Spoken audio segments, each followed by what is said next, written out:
Hey, everybody. Happy Labor Day and Labor Day week following. Uh, nice short week for everyone. Hope you had a good rest, relaxing weekend. I decided to spend part of my Labor Day afternoon making a few videos for you. So we'll see how this goes. I'm really basically going to go through a lot of the techniques, some of the things we already did in our beginning, but then just give you reminders of how to do these things. These are the foundations that we are building on. So I thought this is going to be a really good refresher week to go through some of these and push them a little bit further. Everything in watercolor is basically about these same techniques, the wet on wet, the wet on dry, dry brush technique. Those are the things we want to learn. But then we want to start figuring out how to control it more. So we'll be getting into that a bit.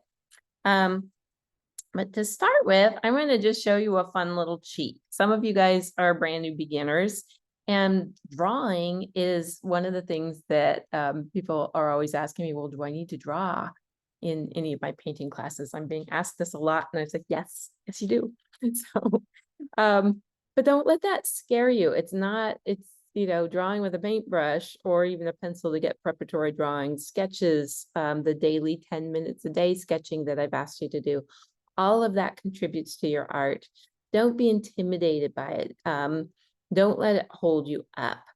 And especially as you are doing, learning the foundations of watercolor, don't let it hold you up, because there's lots of cheats that you can do to get away from drawing for a little bit in order to practice the techniques without like, oh, I'm practicing, but it's just some dumb little swatch. It makes it more interesting when you're practicing within the picture plane and actually maybe making something.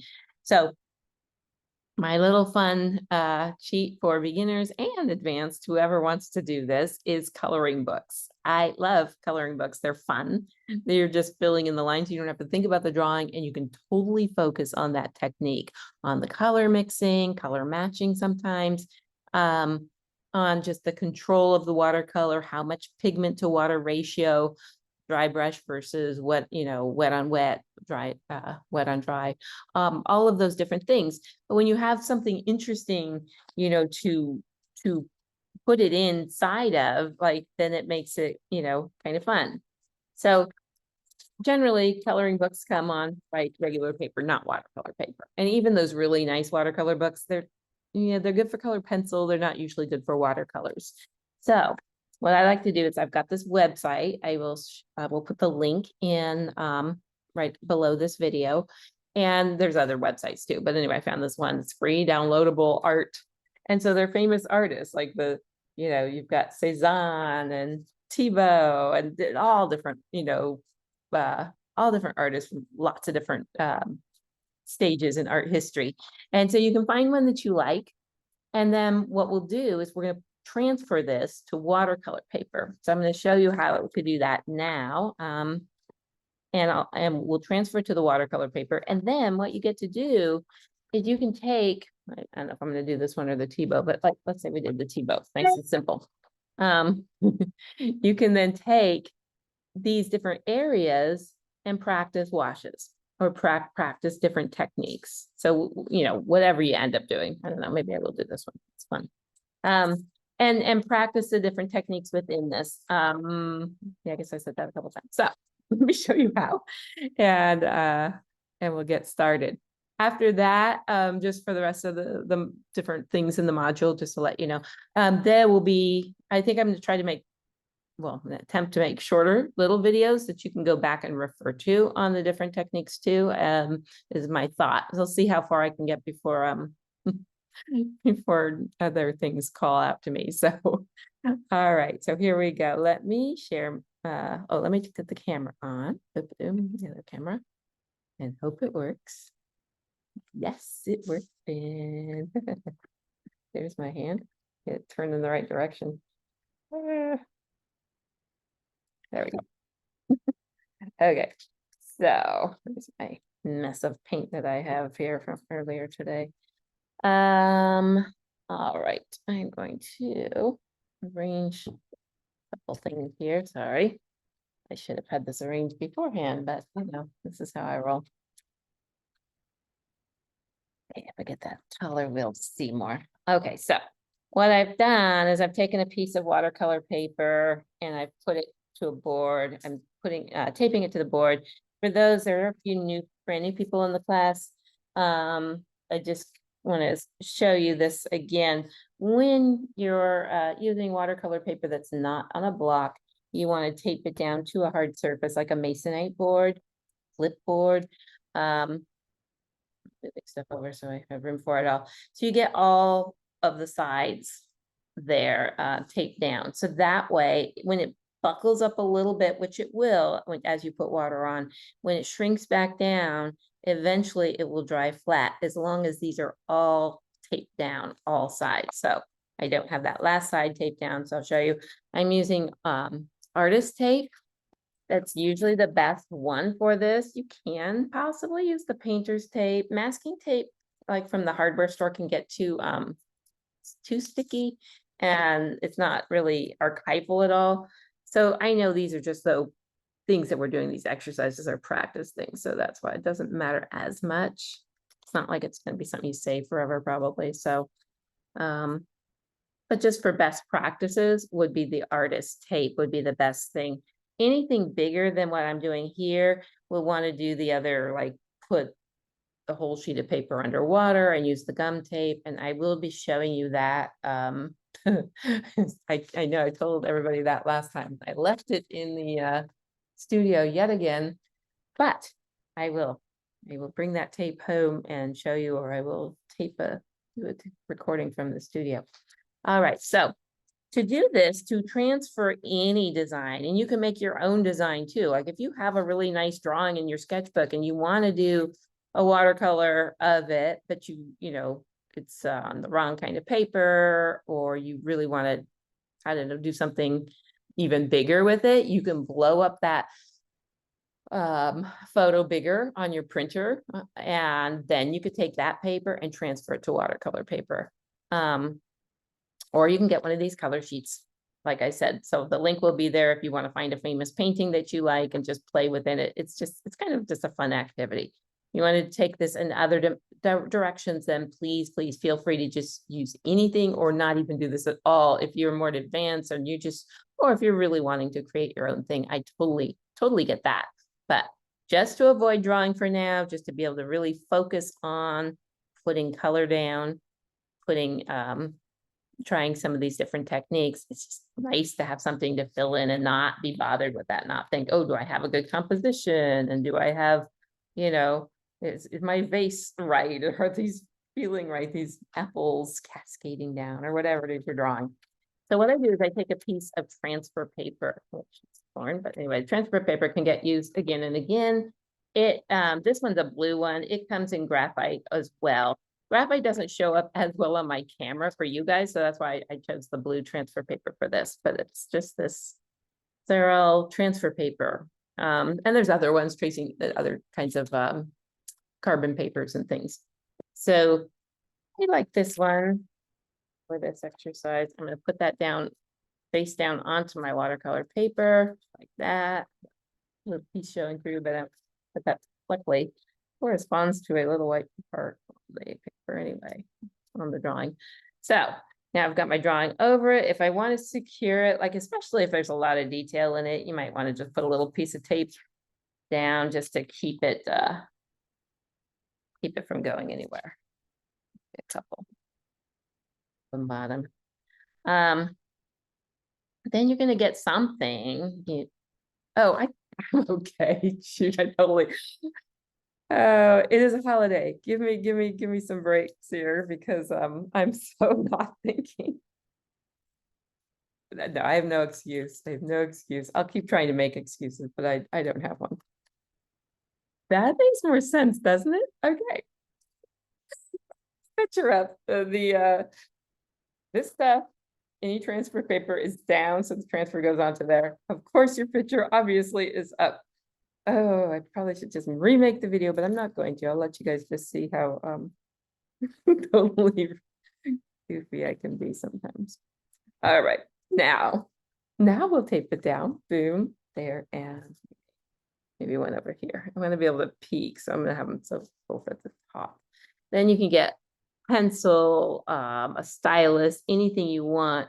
If you want to be able to see what you're doing as you go over the lines, you can use like a colored pen, something preferably kind of hard. You don't want like a felt pen that you wouldn't be able to put pressure on with, you know, but a mechanical pencil's great, a regular pencil's great.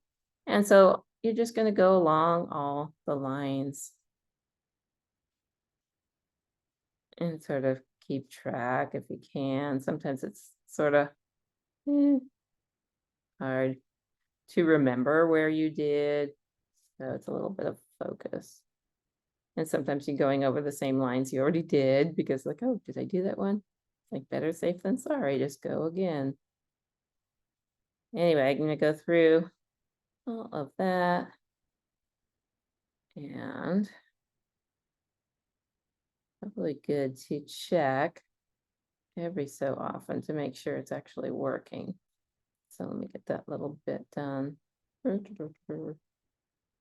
And honestly, like if you don't stay exactly on the line, it's not a big deal. This is really just a fun little exercise. So I'm going to peel up that tape. I'm going to pick it up and make sure it's going. And it is. There you go. So it's working. So I can now continue. And I did the whole one once, and I used this transfer paper I got at the dollar store, which I love the dollar store, and I especially love Daiso. But the transfer paper didn't work at all. I had gone through the whole thing, and it was a real detailed one. I think it was for another class. I was showing how to do this. We went through it all. I got to the end, and I took the paper off, and there was like nothing there. And oh gosh, I should have checked part way through. So I'm glad I remembered to do that at least this time.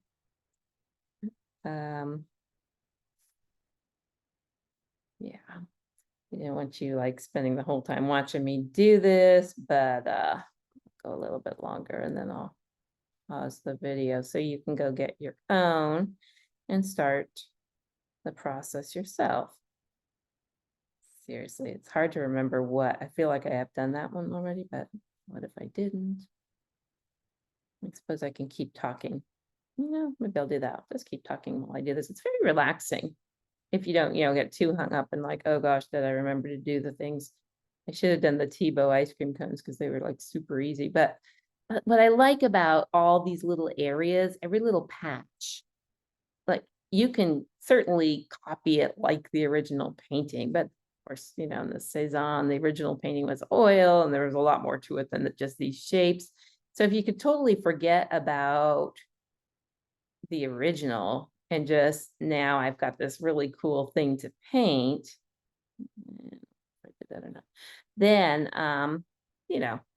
then each of these little tiny shapes can be places to practice putting down a wash of color, blending something, putting down a charged area of color, putting down, like more of a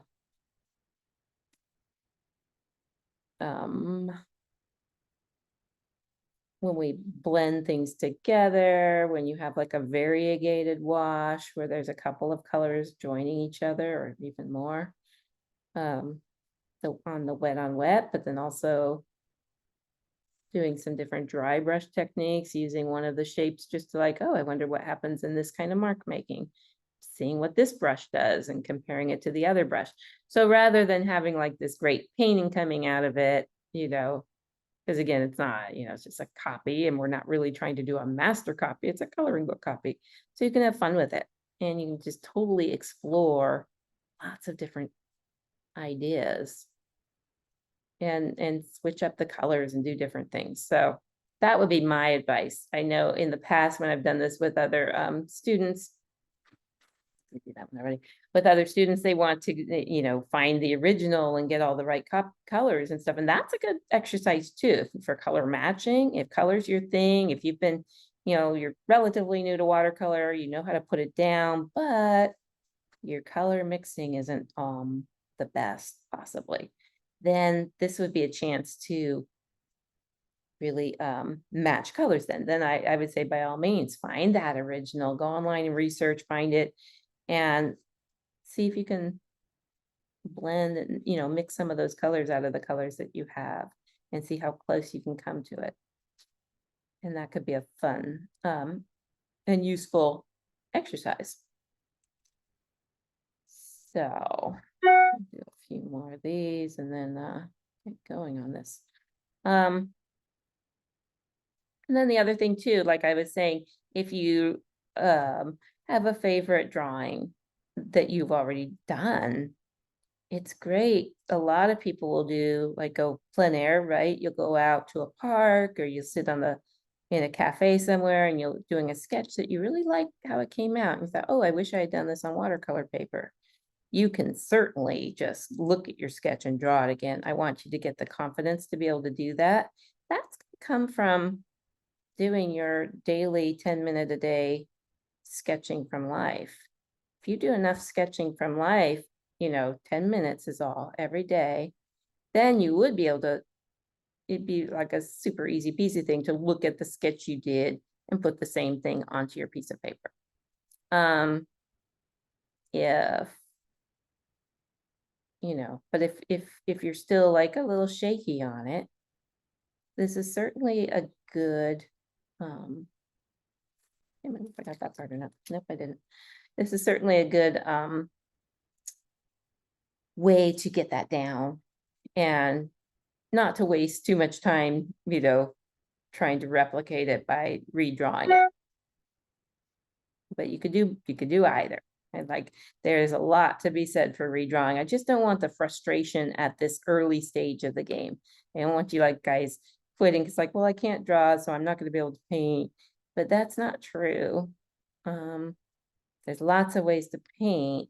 I think drawing is important, especially for some of the things we're going to be doing this semester. We're going to be trying flowers and we're going to be doing a little bit of still life, maybe like something like this, maybe not that complicated, but maybe. And so you're going to be trying different things like that. You're going to want to be able to draw the things. It's so funny how you like totally forget. It's like, wait, did I get that line or not? And again, you don't have to be so perfect on something like this. You can just, you know, just kind of go for it. So you end up having, you know, even if like I don't get the rest of the page done and just want to practice in this, that's just perfectly fine. In fact, I think that's what I'll do, just to give you the idea. Except I want to do more of those apples. So yeah, I know I said it, but I'm heading over here with the apples because I like the apples. A tiny bit more. And I will tell you a little bit more about the confidence that comes from even something like this. As you're putting these lines down, as like just as the more you go, it's kind of repetitive, and but you get more sure of yourself as you go, I should say. Sometimes our lines, we're trying to be so perfect and they get shaky or things happen like that. So normal. But when you start relaxing into it and just like getting the whole meditative process of it, it's just a lovely kind of way to spend this afternoon. Glad I'm doing this. It's I think better than being on the freeway and going to a barbecue right now. I think, okay, you know what? Let's just do this instead. All right.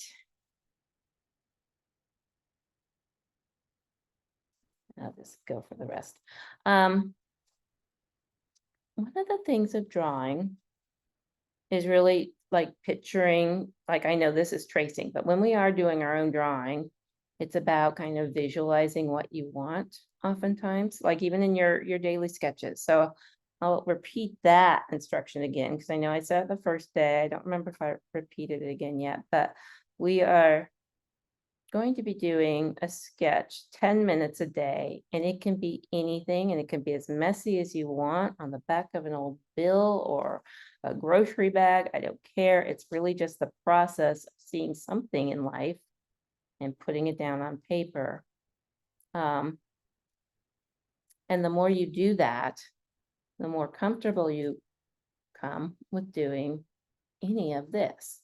It's going to help you to see better. It's going to really help you in your confidence level.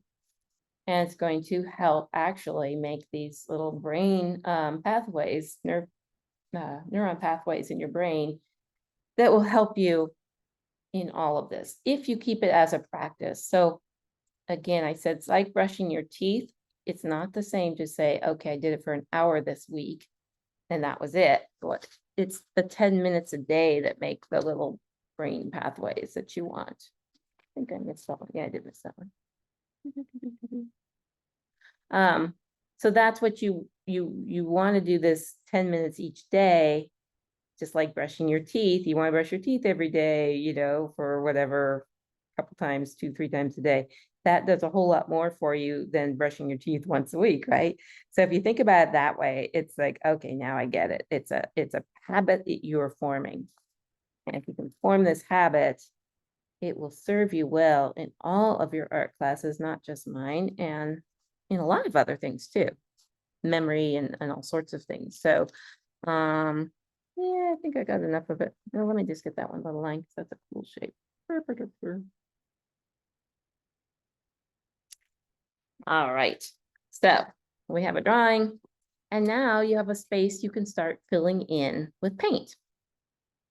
So like I said, you can absolutely look it up and get the colors, or you could just say, okay, I'm going to do a wash. So I'm going to show you some of the techniques. I'm going to just put right on here to go over it again with you, what those techniques are, what we're trying to do. Generally, I'll have 2 things of water. I've got one clean and one that I keep clean and one that I have the transition. So I like, well, first rinse my brush into that one, and then I'll go into the clear one. And you can even have 3 if you want, or you can, you know, do it any way you want. Like some people will use it like just a big old bucket, and that's good too. But this one, I ensure that like I definitely have clean water and I'm not mixing things. Okay, so let's see. Find some other paint to use. I think I will go with my tray of pan paints for this. If you have 2 paints, same thing, just put some paint down. I'm going to give it all a spritz. So if you got a spritzy water bottle, that helps a lot. It gets these all activated. Usually I'll do this at the beginning of my painting session and let it sit for a minute. And then everything is going to be really nice. Let's see. So put things where you can see them. I guess I'll just sort of move around as I go. I guess it doesn't really matter if I put it right on my paper. I'm going to start and I'm going to show you a wet on wet wash. There's lots of ways to do this. You can go directly with the paint, and that would be wet onto dry wash, or you can wet this. And so I'm going to get just some clean water and a flat brush, and I'm going to wet this area right here.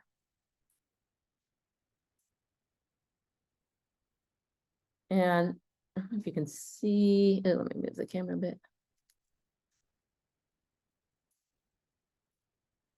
You can sort of see where that's wet. It's not puddled up. Oh, it is actually, should I say it's not puddled up? It is puddled up. Let me pull that puddle around. Yeah, the thing about this transfer paper to the blue, I think the lines are going to stay here, but at least you guys can see them on camera and I don't have to worry about that. But if you are doing this for yourself, we'll play with it, see afterwards if we can pick it up with an eraser. I don't think you can. But again, it's the coloring book practice thing. All right, so I've got this nice wet area. It's puddled, just slightly puddled, so I'm wanting it to get to just the right stage. Watercolor is a game of like waiting and then not waiting too long, you know, not missing your chance. Let's see, I haven't really thought about what colors I want to do, but let's just do a nice bright red because that'll be fun. So sorry, show you this. So I got some red on my brush here. I mixed it in with some of the water I had sprayed on here, kind of mixing it up. I've got a little yellow in there too. I'm going to blend in. Look at this all. And it doesn't really, you know, if you are getting a specific color, it does matter. But since I'm not, it didn't matter that there was a little yellow there. I just blended it right in. Okay, so now I'm gonna put this red right on to the wet area. If I waited too long, it wouldn't be wet anymore, but I want to put it on while it's wet and see as I put it on, see how it's moving? That's what watercolor does. It moves around on that cotton paper. And it'll move on the other paper too. Cotton, it just moves in a really beautiful way like that. Some of the other watercolor papers, you know, sometimes you have to fight it and make it happen. And sometimes it happens. It just kind of depends on the paper. So if you find one you like that's not, you know, that's less expensive than the cotton, by all means do it. Just, I think I told you at the beginning, I think the important thing is that you're consistent with what you're practicing on and what you're going to be using. If you're just saving your art or your really nice cotton paper for only the best paintings, when you go to make them, it's going to be a different experience. Anyway, this is what I've come evenly across. I've dragged the paint through. It has done some of the work of moving around. You see it buckling. There's a lot of water in this right now. So already we see the paper starting to buckle a bit. When it dries, because of this tape, it will dry flat. If I start putting too much paint in here, it's going to push as it dries to the edges. And that's when you're going to get that cauliflower edge, the dark edge. Some people like them, some people avoid them. So if that starts to happen on any of these little pieces we're doing, I'm going to show you how to handle it. So we'll be on the lookout for that. It's like if I go in, which I will for a little, just on this, that area is a little lighter. If I go in and keep adding some color, and you can, it's not that you can't. Sometimes it reaches its saturation point and it just starts pushing towards the edge. I'm trying to get this nice even block of color. I don't want, you know, in this one, I want it to be all one unified color. Now I can also say, well, what if I didn't want it all one unified color? What if I want to variegate it? I'll try that in one of the other blocks to show you. Maybe I'll try that in the vase over here. But here I have one flat wash of color. There's a lot of reasons to be able to do a flat wash that doesn't change. And so it's a good skill to practice. I'm going to rinse my brush. And I will do another wet on wet here. Get some clean water again. So we can try, it's almost clean. Look at that. I rinsed my brush and it still has a little bit of red in it, which is okay because I was going to do the red and then join it with another color just to show you the variegated. Okay, so the water, the paint is only going to go where it's wet. So if I put wet outside the line, the paint will go outside the line. If I keep it, you know, inside, this is one way of controlling watercolor. If you don't want it going all over your page, then you keep the water, like see how it's kind of coming out of the line here? The water went out of the line to begin with when I was putting it down. I wasn't careful. But you can be very careful and just keep it in the lines. And that gives you a sense of how to control this stuff. Okay, so we've got water all over on that. I'm kind of glad that's a little pink of a tint, pink tint to it so that you can actually see where the water is and where it isn't. Rinse my brush. And yeah, I think I will go for the red again, but then I'm gonna add some yellow to it and show you what happens. So I'll get that red and I'm gonna just, what happens if I just drop it on there? I just want to show you what that'll do. So I can do that. I can put it around. Maybe I want it on the sides a little bit, around there a bit. It's just going super fuzzy. I might want, like, this might not have been the choice for a vase. Like maybe I would have done the wet on dry here to keep it less fuzzy, to keep it a very crisp line, but I didn't, so that's okay. I'll rinse my brush now and show you. Again, remember, these are just little practice fun things that we can just play with our color and play with these ideas. So now I'm getting some yellow. Put over here, mix up a little yellow with water. Now, yeah, we'll go for that next. I'll explain more about the paint to water ratio in a minute, but let me just pop this down. This is, well, yeah, this is a kind of a thick mixture, sort of like homogenized milk. So I mentioned that to you guys last time. So see if I put that water down, or that water, as I put the paint down onto the wet area. notice how it's sort of blending in, and I can push it and blend it more. I was probably talking too much and letting it dry. So it's not going into the red as much, but I can coax it along with either dipping a little bit more water in and letting it go that way. Or I can always get my mister too. That's another way, like if it just need a little bit wetter. But, and then that, you risk it going out of the line, so just so you know, yeah, but I'll do it anyway. Yeah, so see how that forced it out of the line? It's a nice thing to know that you can do that. Some paintings are gonna call for that. You're gonna want that effect, right? If we're doing like some fuzzy bunny or something, and you want that little fuzzy area coming out, getting softer. You can also grab a dry brush. Hopefully it's a clean dry brush. I forgot to check that. Let's see. I think it is. Anyway, I'm gonna pick up some of that where I put down a little too much. No, oh, actually, I'm gonna let it go. See it, you can already see it forcing over. That's gonna form a cauliflower line right there because all that pigment, it was too much water coming in at the last minute. It wasn't the right timing of the paint and the water. So it forces it over to the edge and it makes that harder edge of intense, concentrated pigment. And that can be a really cool thing. Some people absolutely, like I said, love that about watercolor. Some people are really trying to avoid it. I'm gonna let it happen down here, but up at this top part, I'm gonna show you how to try to mitigate it before it happens too much. I can take a dry brush. I can start softening that. And see with the dry brush, I can pull that color back over to the other side a little bit. I can move it around. I wanna let that piece happen just for fun. I want to pick up some of this here, maybe blend a little bit more of the pinky red down into the yellow. I can start blending right on here, which is kind of fun with a dry brush.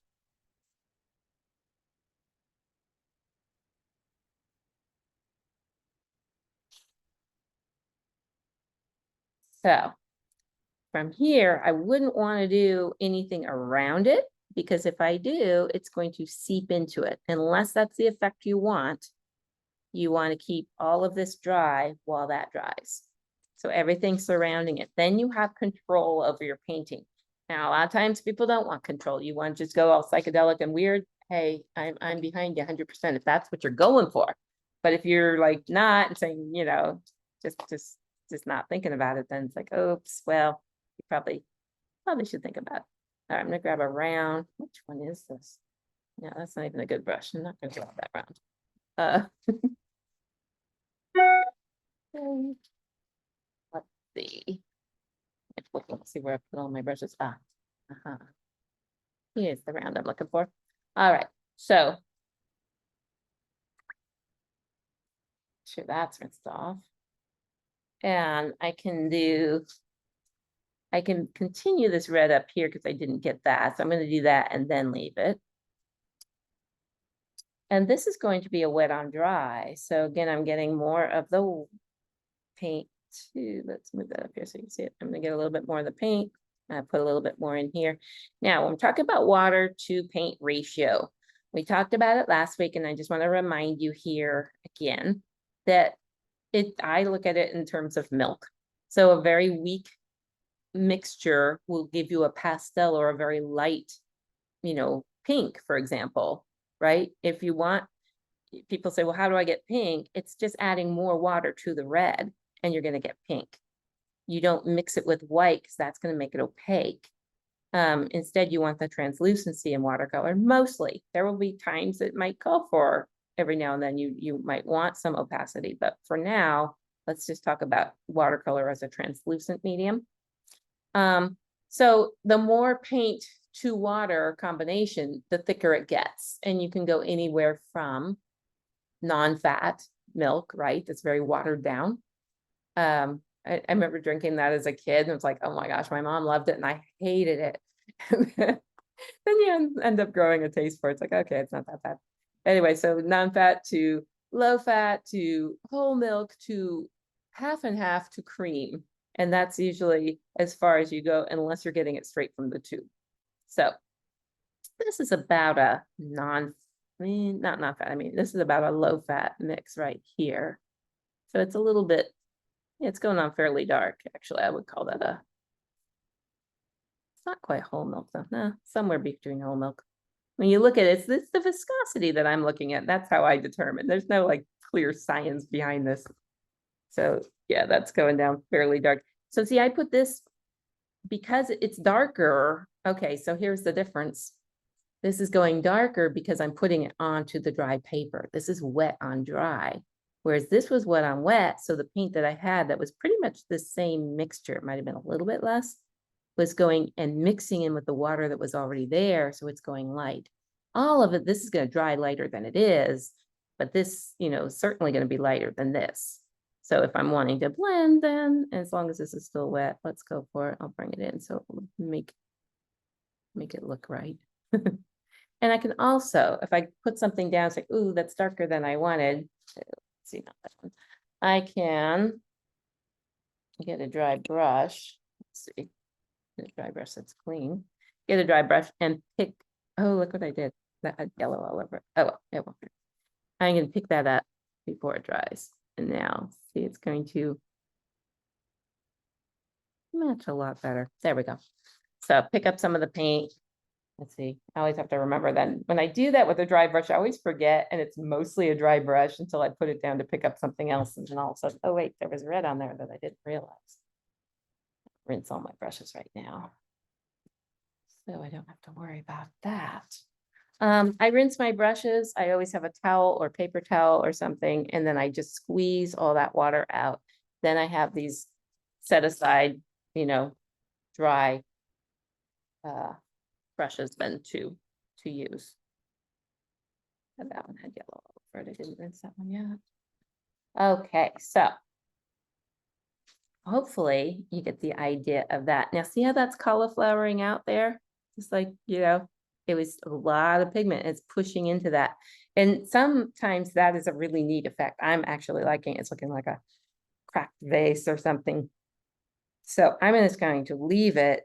But see, this is where we took that out, that area right there where it was going to cauliflower. We took that out at that spot. Here, we're letting it all happen within the rest of it, just to see. Some people really want that effect. And if you want it, you need to know how to make it. Or just be satisfied when it happens as these happy accidents too.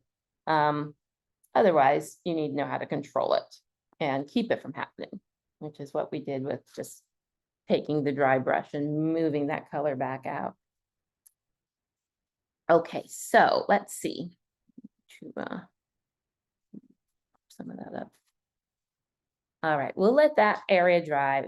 Let's see how that's starting to dry, but not. It's still very damp, and you can see it's still buckled. Can you see the shadow of that? It's still buckling right there. That was a lot of water in that wash. So we've got wet on wet, and we have, what did we do? Did we go wet on dry here? But then we added more in. So yeah, this has a lot of wetness in it too, not as much as this.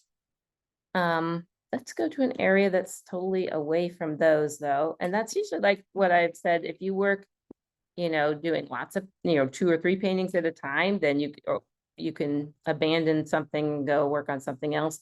But on something complex like this, there's lots of little areas that we can go to. The whole thing isn't all wet. Plus you have like this big sky and land and you're doing all this stuff, then you can't. But if you're just working little areas at a time, you certainly can. I'm going to do a dry brush technique just for fun right here, just to show you the last technique. So there's wet on wet, wet on dry, and then dry brush. Those are your basic techniques. Once you've got those down, the rest, gosh, you've got it. I'm going to start with some green, I think. So what I'm doing is I'm just going to get the tip of my brush with some pigment on it. I don't want it too wet. You can, if your brush has already been dipped, make sure you've pinched the wetness out of it. This is going to be like really dry, I think. Let's find out. I'm going to put it down. If you're not sure, you can always, yeah, see how that goes down dry and with texture? Kind of like, I don't know that this would be the color I would choose, but anyway, you can do some really interesting mark making with that. It's very intense paint and color. but you're also getting this texture with it. So, but it's not too much paint. It's a tiny bit on the tip of this. That's not overly wet paint. It's more of the really cream, basically, because I just touched the palette to it, or the brush to the palette. If I had mixed an area here, which I'm going to do that next, totally rinse the brush. I'm going to rinse my brush. I'm going to dry my brush because this is dry brush technique. But now I want to get a little of this lighter green here. So say I mix some of that green. I'm going to touch it to it again just to show you. I touched a little bit, got some of that darker green, I'm going to mix it in with this green. Now, it's kind of a lot of paint on my brush. It's not soaked in, so it'd be more like a wet on dry at this point, unless I just make sure and get that pinched out of the brush. Yeah. And some of it's the touch too. So let's see. Let's just find out. Yeah, see, it's still relatively dry. I can still get texture. Yeah, it's not that much in there. So I'm kind of just getting some of that in there. Now it's going to be really fun to go to glaze over this once this dries. I'm going to show you glazing, but here's some really cool mark making that can go on top of something after it's dry, or you can start out with that. And some of that's going to blend in. I don't know. It's just a fun thing to play with and see what happens. So there's one more down here, rolling down. Let's get a little green on that one too. Anyway, we'll find out what happens. Yeah, I'm gonna make that one a little orange or something instead. Or it should be an escape apple or pear. I'm not even sure what, I think this is his apples that are cascading down. Let's just go for the green, then it ties it all in. Yeah, never know. All right, so this has a lot of little tiny areas. You can certainly use tiny brushes. You can also play with some stuff blending into things. So again, it's just like, do I want to practice mixing colors for this? Do I want to practice some of these different techniques and see what happens? So we'll just keep going with a few more techniques here. And I don't make such a long video that it doesn't load into the, that's always the thing when I'm making the videos separately. If they go too long, they don't load in, or they'll take an hour and a half to load in. We'll see. Let's see. What am I making? Yeah, it's always like a struggle to, not struggle, but you know, trying to think what color should I do? So I can skip that line there and I can go there even because this is still damp. So if I put something there, it has the risk of bleeding up into that. So if I go down here with another color, I can. And sometimes this is just a fun place to explore what your colors do. If you did your color chart, I didn't look just this afternoon, but as of last night, I think one person put it in the share space, which I said you didn't have to, but it does help people to see that. I'm just gonna take my round and I'm just gonna come around here. This is just a time too to practice control, like staying in those lines if I want, or even imagining, like if you didn't have the full drawing, then think, okay, well, should it have come down there a little bit more? You can imagine stuff, you can put things in. Right, I was gonna look and see about that blue disappearing. I'm gonna give it a scrub. If I go, notice how I'm going against the grain of the paper, I'm going forward with the brush. That's a scrub. I'm scrubbing, and I can do that on my, yeah, it is taking that blue out, which is nice to know you can do that. Yay. It's the same in the water soluble pencils that I'll use, like the water soluble graphite pencil. It will take it out when I do that with that. It's just nice way to erase. I'm gonna see, I think that's dry enough. I'm gonna come and take a chance and come up here with that same yellow ochre. And I'm getting a little bit more water in it.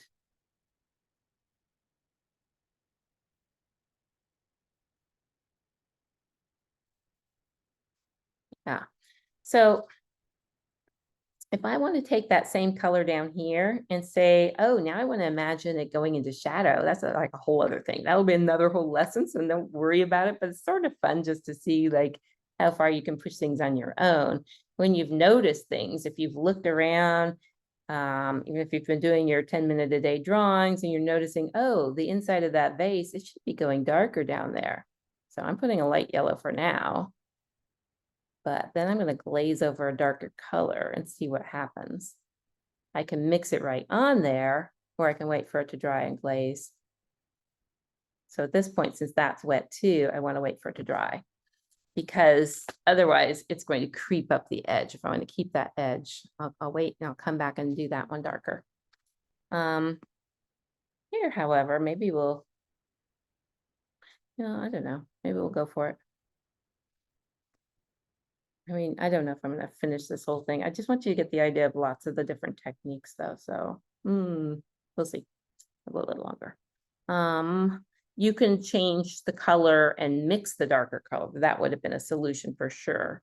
Or the glazing. I like glazing in watercolor because I like the transparency. I like seeing like colors kind of mixing onto the paper, but also layering onto the paper. So it's sort of like layering up sheets of glass. Ooh, yeah, while that's drying, let me show you that idea. Think. I'll open it if it opens. I have these, yeah, I'm gonna wait, I'm gonna get scissors, but I've got these origami transparent film sheets and to give you the idea of that, but I need to get scissors for it, so I'll do it in the next video. We'll just keep going on this. All right, I know, I feel scattered sometimes. Let's try a different color just so we can try some different things. We've got some blue here. So I'm adding, there's already, I sprayed some water in there. There's a little bit of red that got in there. It's looking kind of grayish. Anytime you have all of your colors, or not all of the colors, but yeah. If you take your 3 primary colors and mix them perfectly, you'll get a really lovely gray. But you can also get a really icky mud color as well. So it's sort of, it's all in proportion. So having a little bit of the red into the blue made it purple, but because there was a teensy bit of yellow or green or something else in here, it moved it towards the gray, but not too much that it's brown. So that's just kind of a nice thing to know. As you're playing with your colors, start noticing what they do. Kind of like that as a neutral is really pretty. So what if I did that on, I don't know, let's find an area that's still wet over there. Let's come over here and this be like a tablecloth coming, oh, except you can't see there. Let's see, let's see right up here. Move my camera just a bit. There we go. So I'm putting wet onto dry. So again, wet onto dry.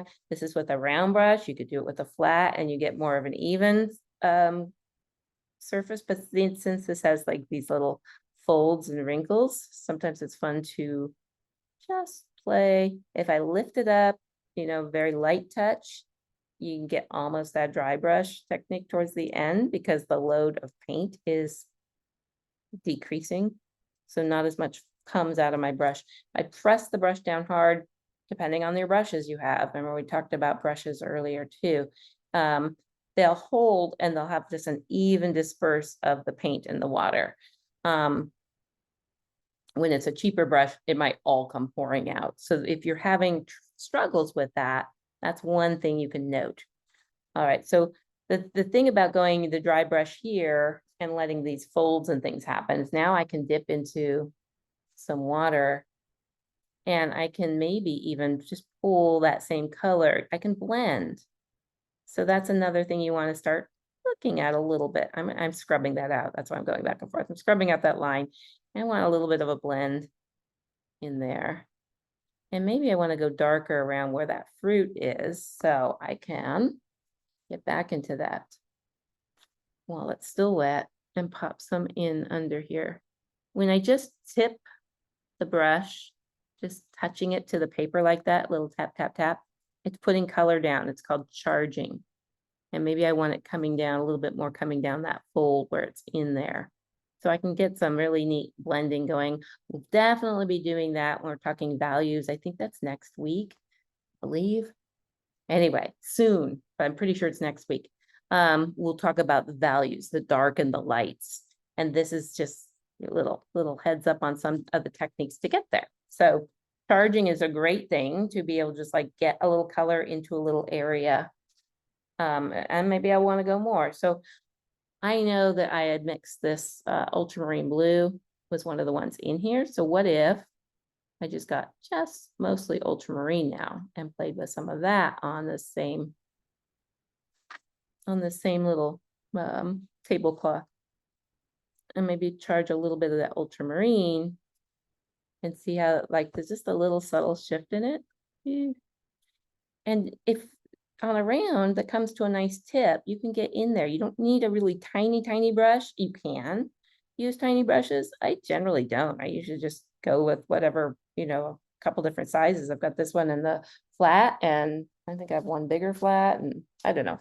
I showed you all the brushes at the beginning, but you don't need to always be switching, but you can. Sometimes it's, you just get comfortable having that brush in your hand. So now see, I'm getting that fold a little bit in there, that crease, and I can do that later on top. I can do it right now while it's wet.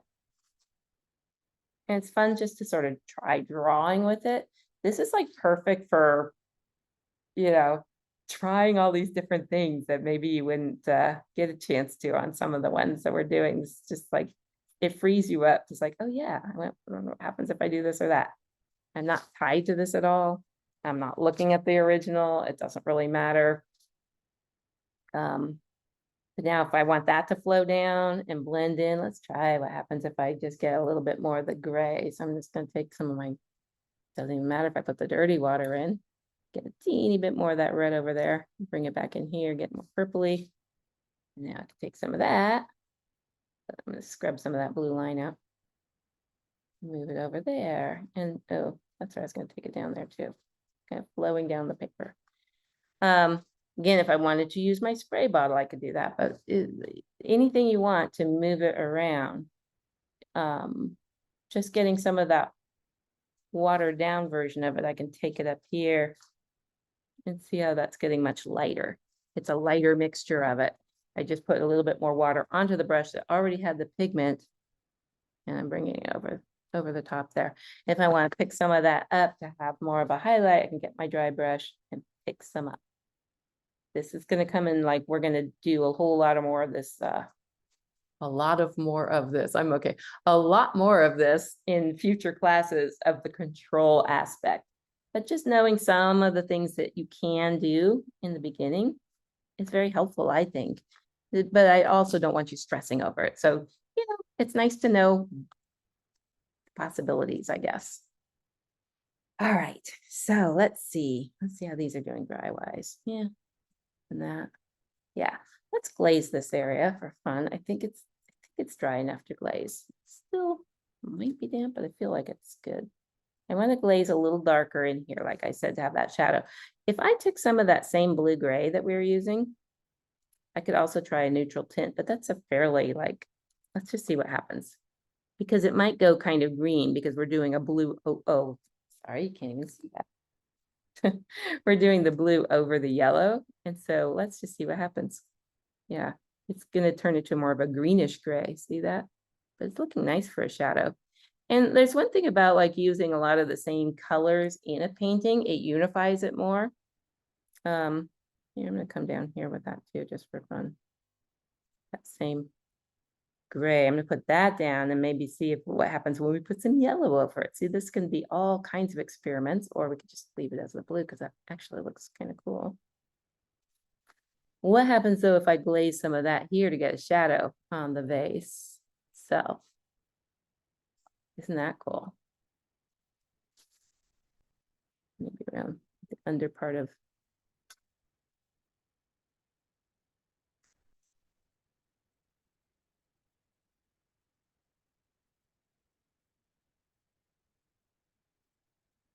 Anyway, there is that.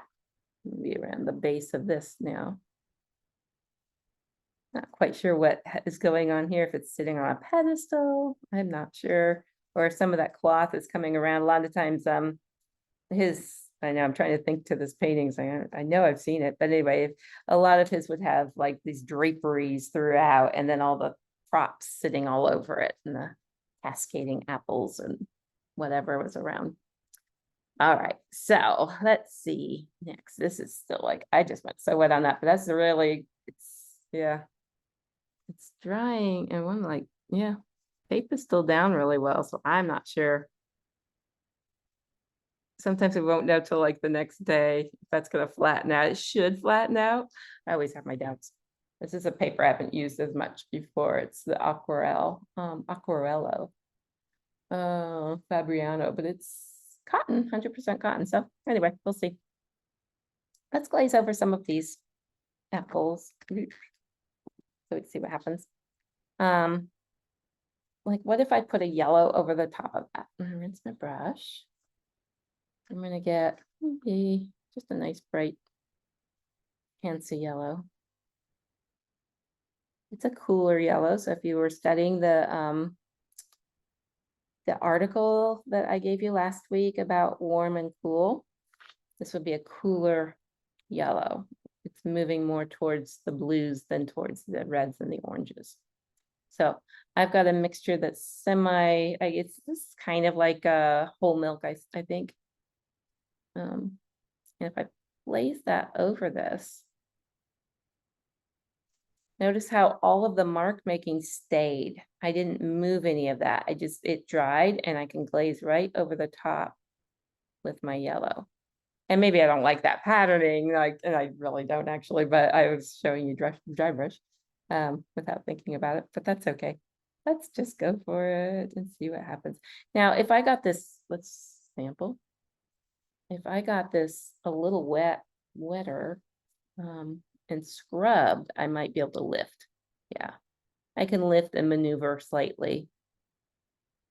And see, now I blended that yellow. So instead of having yellow areas and green areas, I kind of homogenized it.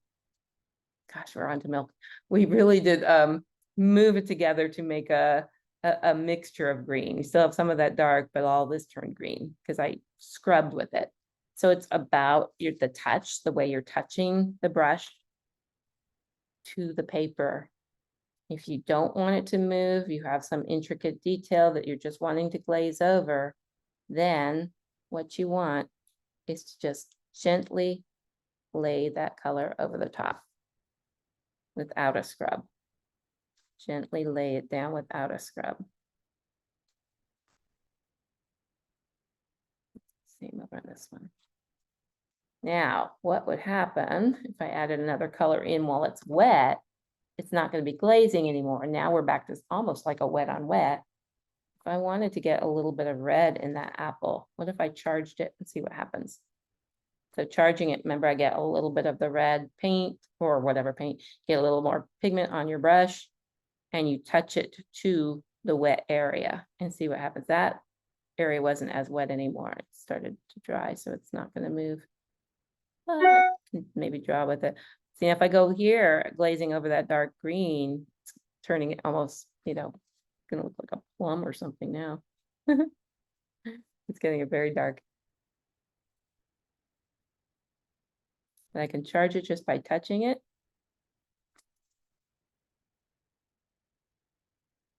The bright intense greens, I was going to do a whole thing on greens for it, and I still will. I might do another video.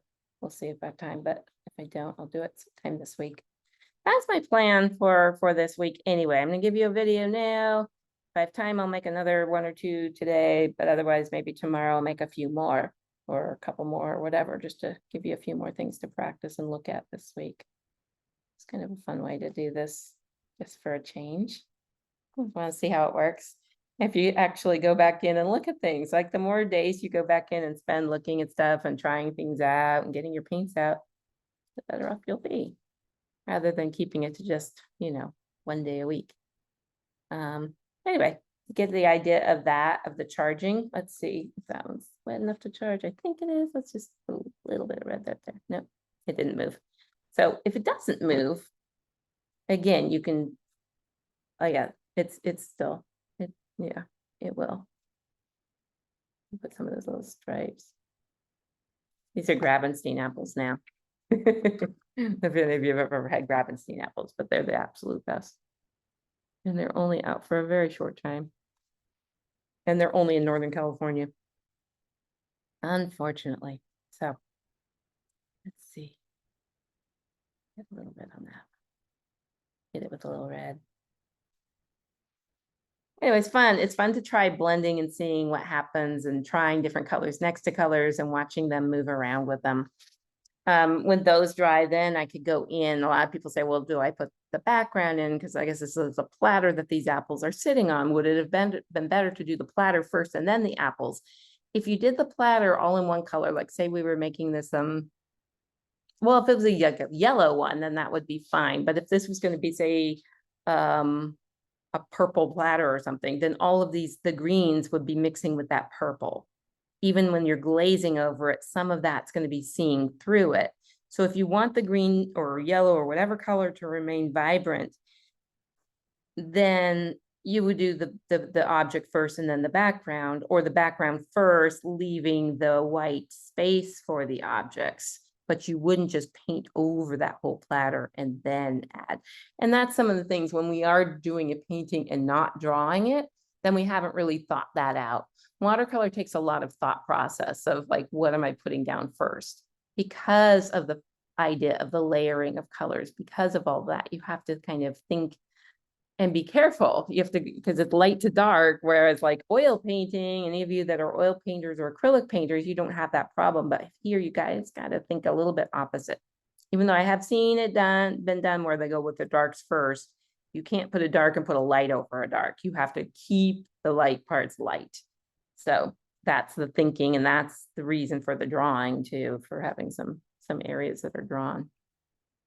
So it's probably enough for this video. You get the idea. Those are your techniques. We still have a nice flat wash with that, even though it's not dry yet. That was the wet on wet, the wet on dry, that we then glaze some color. Glazing is going another color over something that's completely dry. And then we did dry brush that we went over and glazed over now at this point, and a little bit of dry brush here and a little bit of blending. So we basically got all of your techniques down. And then the rest is the refining and trying different things with those techniques. And then, yeah. And pretty soon you're going to be doing this. And so we're like, oh, wow, that's easy. I got it.